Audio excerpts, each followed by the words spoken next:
Yes, man. This is Ronnie McINTOSH, and of course, I must say, it's a pleasure and I'm proud to be part of CultureShare, boy. Big up all yourself.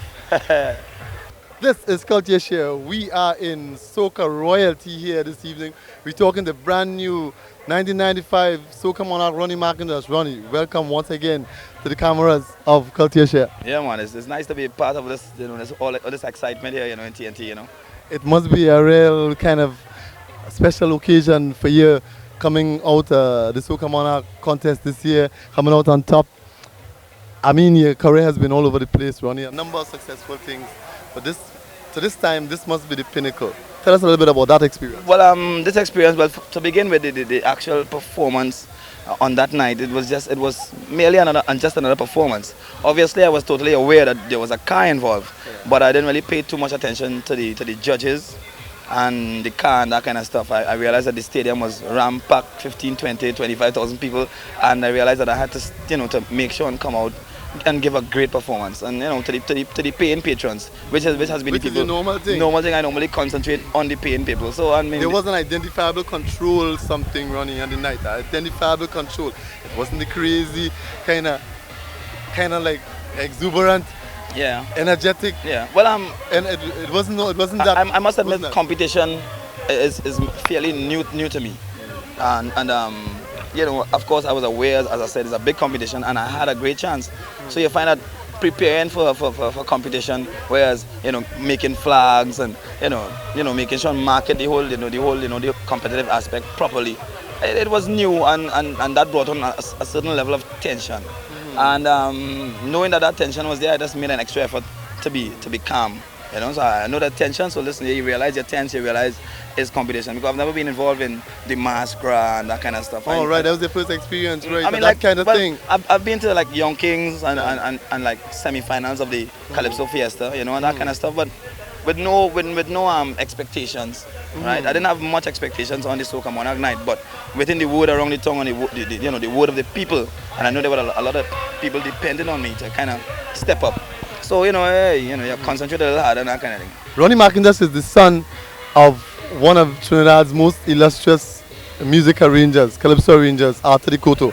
Arthur, of course, is dead and gone several years now, and Ronnie has perpetuated his father's memory. He was not always a vocalist, though. Ronnie was a percussionist with one of the top bands in the country, and quite by a measure of accident, when a vocalist didn't show up one night in 1987, Ronnie came on board and held the fort. It was Spring Garden, was it Spring Garden in 87? Spring Garden and by Rasali. But I think that whole 87 Spring Garden and Winston Soso, the thing ain't walking. I remember thing ain't walking, and that's where it began for Ronnie McIntosh. And from 87 right up to 95, it's been an ongoing progression of a success story for Ronnie, which has gone a few treaders up to this recent victory in the Soca Monarch contest. Ronnie, what's happening now with Massive Chandelier as an entity, with Ronnie McIntosh up front from here on in, and what's happening with Ronnie McIntosh, the solo performer, coming out to this experience? From this point on, as in, let's say, the after Carnival weekend, which we call in Trinidad the last lap weekend, and the band is fully booked, and there's another competition taking place, which they headline the Party Vocalist of the Year. All right. So I'm also involved in that. But we have other performances that take us up until Sunday.